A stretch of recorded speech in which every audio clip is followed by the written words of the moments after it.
What's up, YouTube? This is Too Raw for TV. All right, so this is a requested video from the brother Solobon. And once again, shout out to you for the $35 donation via the Cash App. And he wanted to get my opinion on the weaknesses of my top 10 all-time players. Now, of course, for me to answer that, I got to give you my top 10 players. Now, that has changed a bit from the last time. I think I might have done an actual list officially for YouTube. I've dropped LeBron James down. I just don't respect some of the things he's doing as a player, and his stats don't impress me. But this is my top 10 list. It's Wilt Chamberlain, Michael Jordan, Kareem Abdul-Jabbar, Magic Johnson, Larry Bird, Kobe Bryant, LeBron Ramon James, Akeem Olajuwon, Bill Russell, and Tim Duncan. Okay, that's my top 10 list. Me personally. Okay. So I'm going to start from the bottom. Now, of course, we're talking about weaknesses, right?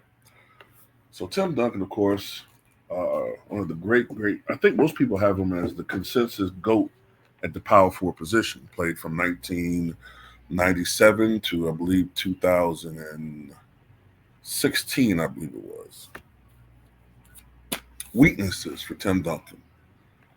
Well, I mean, technically, you could say three-point shooting, but during his time period when he came into the league, you weren't expecting power forwards to be three-point shooters, so I won't really add that as a weakness for Tim Duncan. I guess the only weakness I can really think of with Tim Duncan was that he wasn't the most athletically gifted guy, and he wasn't the quickest. So sometimes, he didn't have the closeout speed that some other guys had. You know what I'm saying? So his recovery speed, like if he got burnt defensively, which rarely happened, and that, of course, got slower as he aged. But positionally wise, he was always a great defender. Other than that, he really didn't have any weaknesses like that. I mean, the only other thing I could kind of think of is sometimes he could be a little streaky at the free throw line. Because I believe it was one year where he shot a hair below 80% from the line. And then I think he had another year where I think he shot something like 59% from the line. So he was a little bit inconsistent, a little bit. He was better than Giannis, though. He could be a little bit inconsistent at the free throw line. But other than that, he really didn't have any weaknesses, in my opinion. So let's go to number 9, Bill Russell. 11-time NBA champion.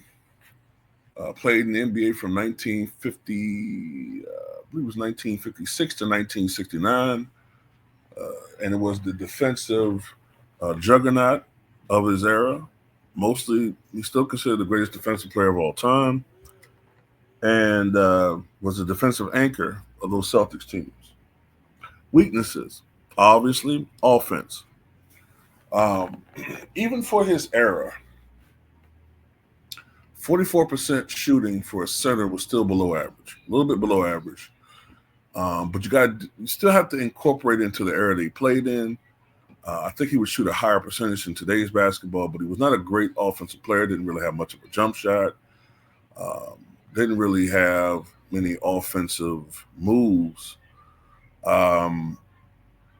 Yeah, that part. Now he could, when he was going up against maybe average or subpar centers, he could score. Although he was never the most efficient offensive player. And I would also say that he was a poor free throw shooter. People focus on Will Chamberlain's poor free throw shooting, but Bill Russell was only 56% from the line for his career as well. So he was a poor offensive player altogether.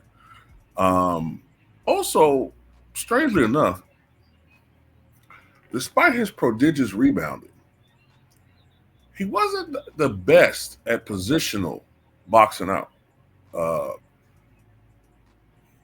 a lot of his rebounds came from the defensive boards.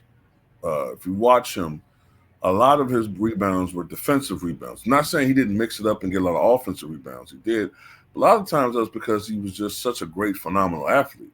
People forget, man, this guy was Bill Russell, I think before he came to the NBA, he was the number 7th rated high jumper in the world, and he was such a great high jumper, he could have participated in the Olympics.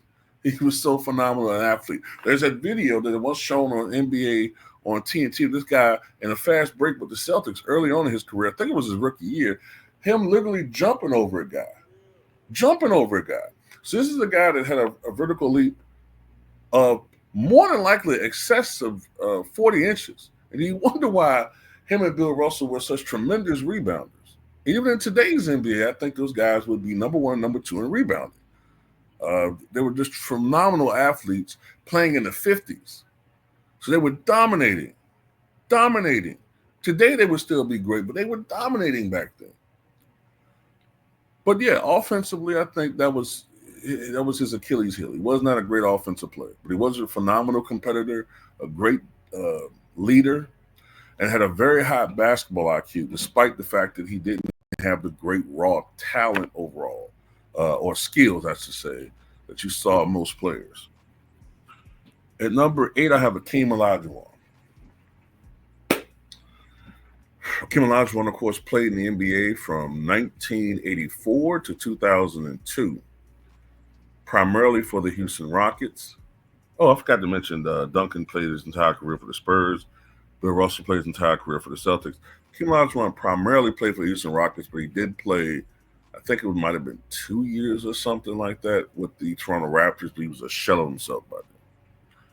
Weaknesses for Akeem Olajuwon. Oh, man. Earlier on,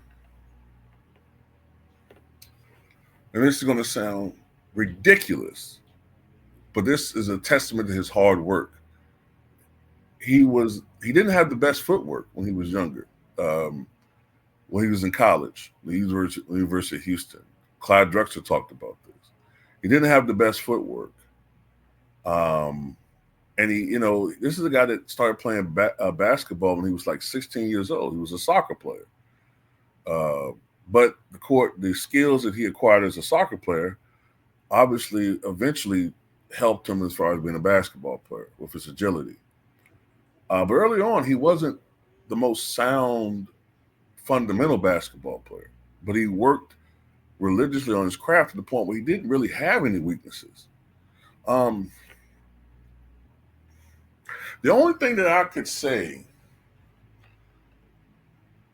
that I think that might have been a weakness of his, even in his apex, it was never the strongest part of his game, but he got better with it, would be his passing. He became a pretty decent passer, but he was still never the best decision maker at times with passing. And there was a team that absolutely feasted on that. And that was the Sonics, known for their tremendous team defense. They would trap Akeem. And oftentimes, him getting double teamed, he didn't make the best decisions with the basketball, and that oftentimes hurt them. That's the only thing I could think of. Other than that, he really didn't have any weaknesses. tremendous offensive player, tremendous defensive player. One of a kind. Oh, another thing too. Ironically, Akeem Olajuwon. This is how I know he would be the best player, or one of the best players, or probably the best player in the NBA right now if he was in the league. He really didn't like playing center. He played it because that's the way that basketball was. It was positional sport, right? But he really preferred, and Clyde Drexler talked about this in an interview, he really preferred being a guard. And we saw that. We saw that in the 90s that he was one of the few centers we've ever seen that had on ball guard like skills one-on-one. He displayed it at times when he was cooking Derrick Robinson. So imagine him playing today when he'd be allowed to be more free to expand upon that part of his game. You know, but yeah, that's pretty much the only thing I can think of with him. Number 7, LeBron Ramon James. How long do I have? I don't want to make this video too long.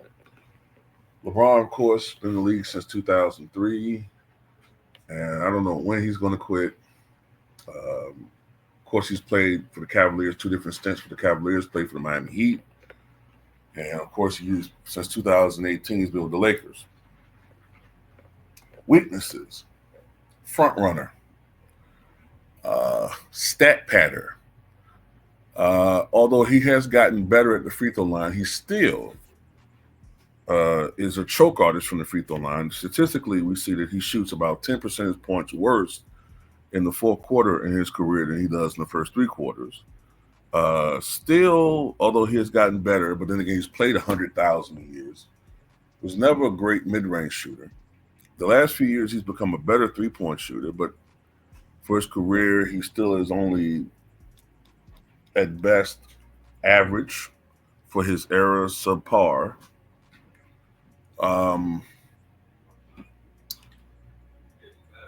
For his career, although he has had time periods where he played defense as far as effort, he was never a great positional defender. And since the bubble, really, he's been an atrocious defender. I mean, atrocious. At his best, for the most part, he was an average to slightly below average defender. I think that he's a below average rebounder, even though he has over 10,000 or so rebounds. I think that that's really the accumulation of him playing for so long. He's a below average rebounder. He's an atrocious offensive rebounder. His ball handling ability has been overstated. He's an all-time leader in turnovers.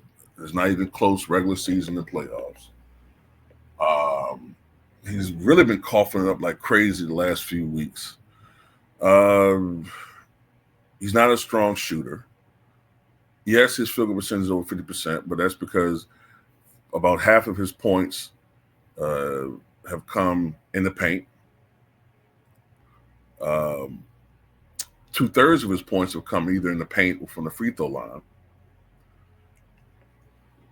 He's not a leader. I mean, there's just so many different things we can talk about with him. The rules have been manipulated so that a guy like him can exceed when I think any other era he would struggle. And the only reason why he's even on this list is because of his gaudy numbers. You know. Number 6, Kobe Bean Bryant. Sometimes, let me see with Kobe. Of course, he played from 1996 to 2016. And, of course, I think that's the longest tenure, I believe, along with Dirk Nowitzki, I think. Or has Dirk exceeded him in that? Gotta think about that. I think him and Dirk have the record for the longest tenure of one team, I think, if I'm mistaken. 20 years. But anyway, Kobe played all 20 years with the Los Angeles Lakers. One of the great players of all time. I think he's the second greatest shooting guard of all time behind Michael Jeffrey Jordan. Weaknesses for Kobe. Although I have pulled back a little bit on talking about his inefficiency, because in the era that he played in, his 447 or 44.7% career field goal percentage, it's not as bad as people make it out to be. But still, sometimes I think that he forced the issue sometimes offensively. Whereas with Michael Jordan, as he learned to let the game come to him, I think sometimes Kobe forced the issue too much. And you could possibly blame his competitiveness for that. There have been a lot of times where I've seen Kobe have a tremendous game. Let's say going into the fourth quarter, he's 13 and 19 from the floor. He has 39 points. I mean, he's just on a tear. And sometimes I get the impression that Kobe was trying to just bury the cockroaches, you know what I'm saying, in the fourth quarter. And sometimes he would, in his mind, he'd think, oh, I can score on this double team. They can't stop me. But his battle within the game, this personal battle he has one-on-one in the game, sometimes would take away from the team concept. And then, he might prove that he could score 7 points against contested, against tenacious defense, being double teamed or whatever. When it might have been a better option to pass at times.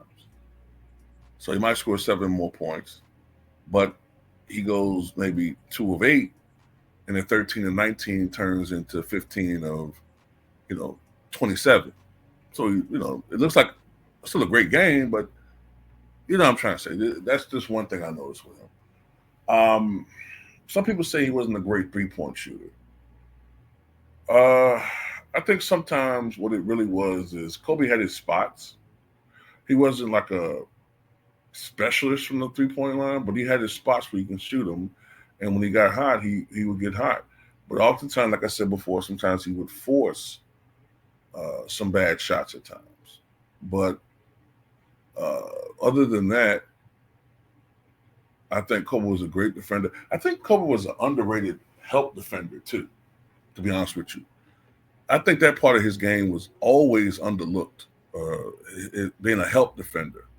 Matter of fact, he impressed me more as a help defender than he does even as a one-on-one defender. But he was a great one-on-one defender. So that's pretty much what I got with Kobe. Number 5, I got Larry Bird.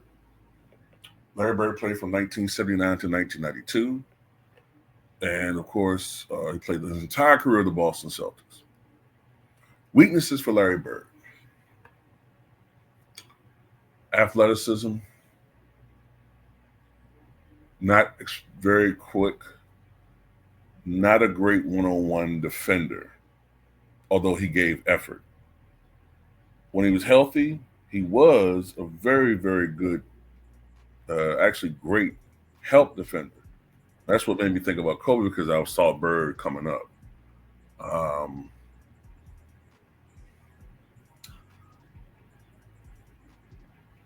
Other than that, what else with Larry? Weaknesses. Although he had a reputation for being a great three-point shooter, of course, he won 3 consecutive three-point contests.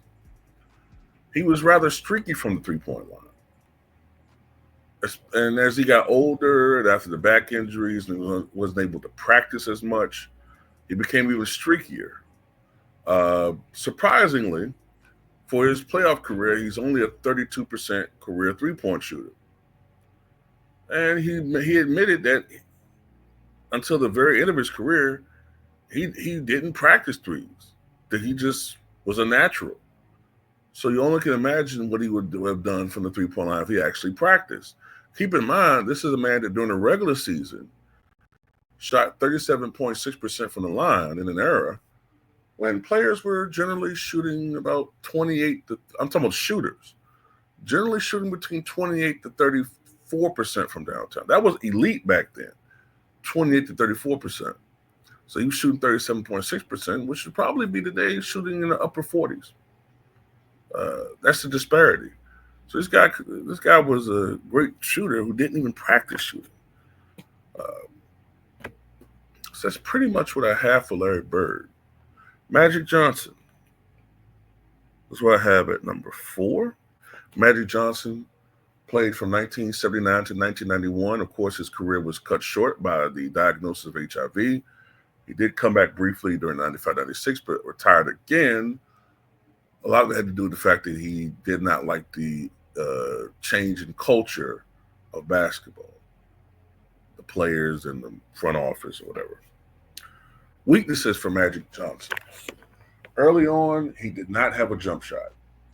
Did not really have much of a jump shot, had no three-point shot. Um, Also, he was often criticized for his high turnover rate, which is something that you're going to expect for a guy that's that tall and runs the fast break. That's why I never understood.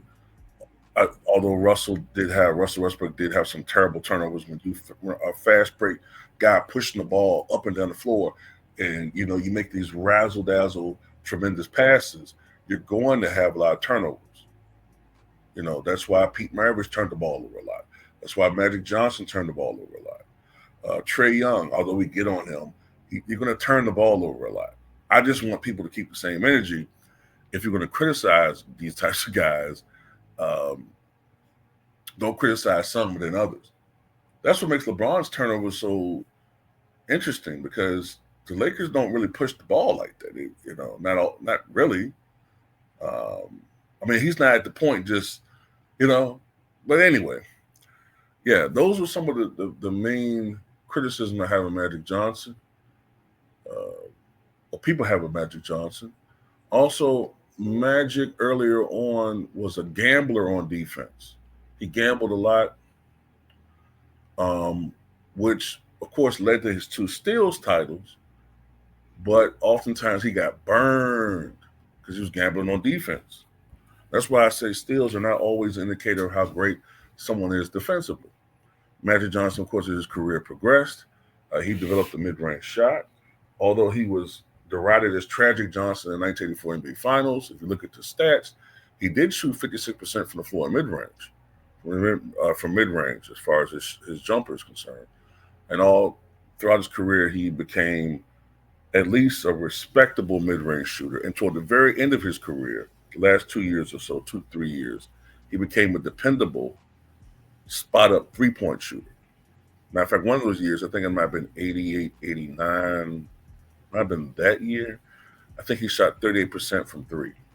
He became a tremendously good free throw shooter. He was always a decent one, but he became a great free throw shooter at the end of his career. And his prodigious assist rate offset the relatively high turnover rate. So those were the weaknesses I would say with Magic Johnson. Number 3, I have Kareem Abdul-Jabbar. Played from 1969 to 1989.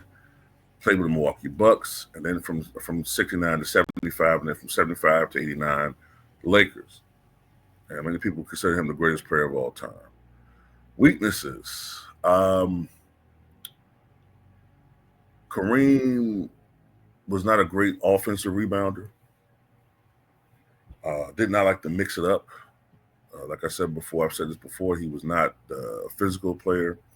He did not like playing against guys like Moses Malone, Artis Gilmore, Wilt Chamberlain. Their physicality gave him problems. Kareem was a pretty good free throw shooter for a big man, especially a guy that's 7'2". Kareem, defensively, I would say was very, very good. But I really don't have that many criticisms, like as far as or saw any weaknesses for Kareem, other than, like I said, for the era, you didn't expect centers to have range out to the. Matter of fact, there was no 3-point line in the NBA until 1980, so you didn't really look at it like that. As a post player, he was great. Like I said, the main thing I would say is that he was not a great offensive rebounder. Sometimes I think people would say that Kareem at times played to level his competition. There were some times when he would be magnificent against like a marquee team, but then it might have been seen that sometimes when he was going up against, I don't know, let's just say the Clippers or something, uh, when they were terrible after the Braves, when they moved from the Buffalo to the San Diego, then it became later on the Los Angeles Clippers. He might have a dialed in lackadaisical performance. That was a thing sometimes that Kareem had where he would get bored. Kareem was a man who was a thinker. He was a guy who had many interests outside of basketball. And sometimes you get the impression that he could be going through the motions, so to speak, especially as his career progressed. But that's, something a little bit different. But trying to think, what other weaknesses? Did he have any real other weaknesses? Um,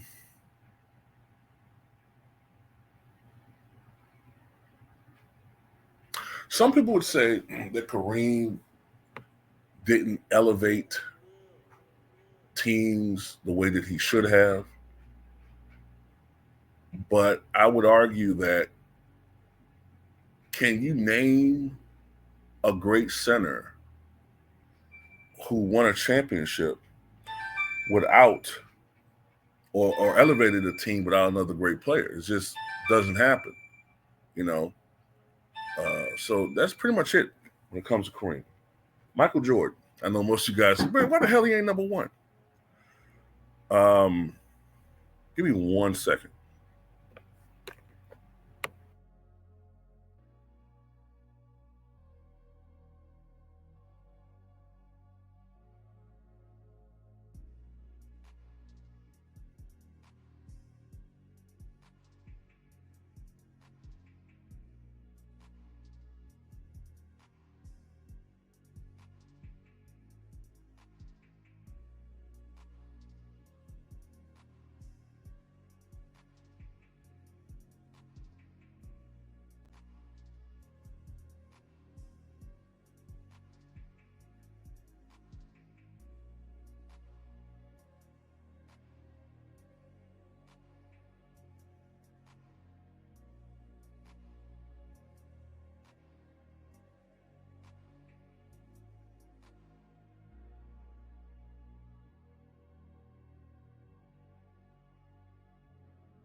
I'm sorry about that. So Michael Jordan, of course, played from 1984 to 1993, 1995 to 1998, and then 2001 to 2003. The last 2 years he played with the Wizards. The other stints were with the Chicago Bulls. Weaknesses. Initially, his mid range, an outside shot. He was initially an atrocious 3-point shooter and a slightly below average mid range jump shooter. He worked his way into becoming the greatest mid range shooter of his generation. And he worked his way by the mid 90s to becoming a dependable 3-point shooter. Now, was he Reggie Miller, Glenn Rice? No. Although he did have 1 year where he shot 43% from three, um, but he worked his way into becoming a pretty good 3-point shooter. And I would say other weaknesses.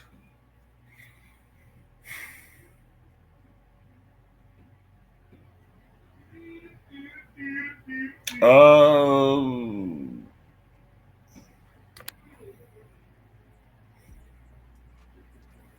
that's it. I don't really think I'm talking about Michael Jordan. When he became Michael Jordan. That was it. That was it. Um,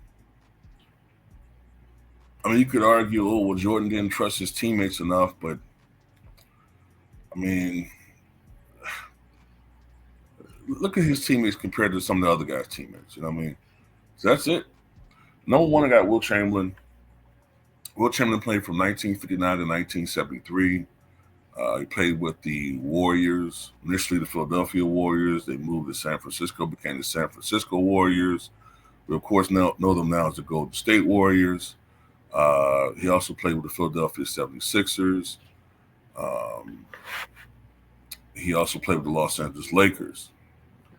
Some people say he didn't win enough, Weaknesses for Wilt Chamberlain. Terrible free throw shooter. Terrible free throw shooter. Atrocious. Okay. That cannot be underscored enough. Terrible free throw shooter. And he got worse as his career progressed. When he was younger, he was probably like in the 57 to 62% range. As he got older, and it might add stronger and bigger, he had a season one year where he only shot 38% from the free throw line, and had other years where he probably shot in the mid to upper 40s. So just terrible.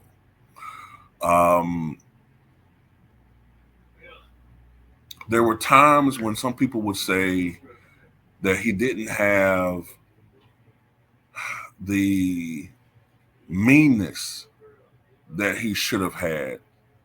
And he admitted this as he got older, that Wilt should have been a little meaner.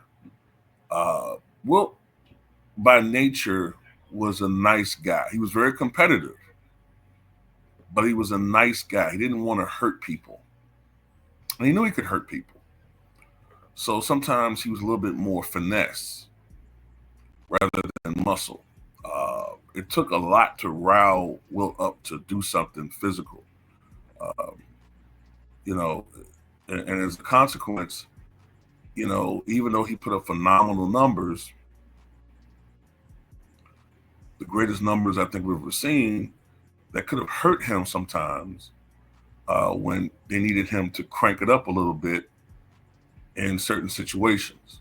Now, I don't believe, when people talk about, Wilt average 30 points in the regular season, but why do you only average 22 in the playoffs? Well, that's because a good percentage of his playoff games came when he was a Laker, when he was a third, fourth, and sometimes last option offensively. So that's killing his scoring average. You know what I mean? Other weaknesses for Wilt Chamberlain, he wasn't, in my opinion, the greatest. He was a very good passer, but I don't think he was the best passer out of the high post, the low post.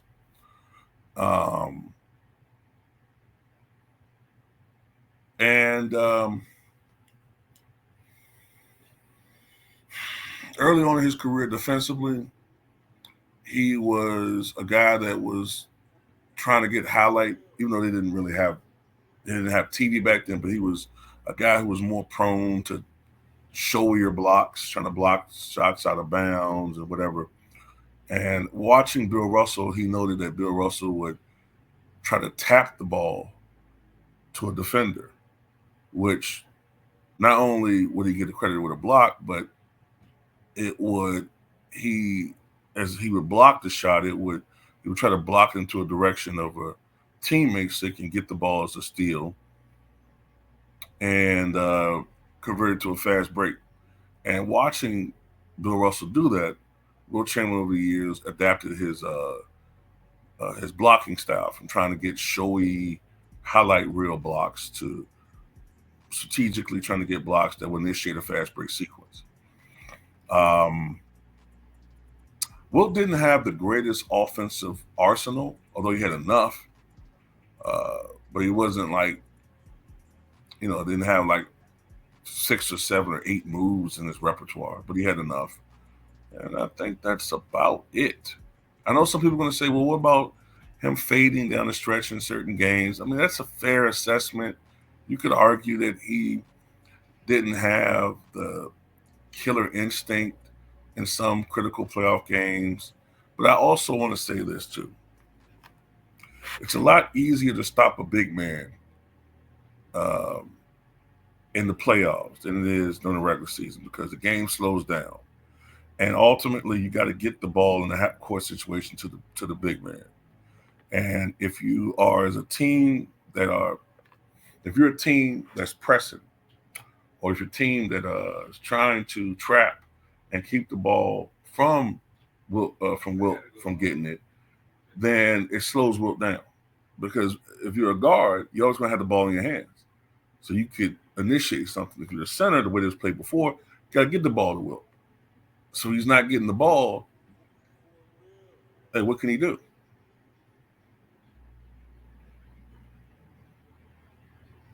Because essentially that's what they did back then. When Wilt would get the ball, the Celtics or whoever, who were a superior team, would double team him, sometimes even briefly triple team him, excuse me, and they would make it harder for him. But whatever. I guess you could say it's still no excuse, but it is what it is. Those are the weaknesses I see of my top 10 players. And for the most part, they didn't really have that many weaknesses. And if they did have the weaknesses, they worked on them to become more complete players. Anyway, damn, this video went long, 35 minutes. Tell me what you guys think.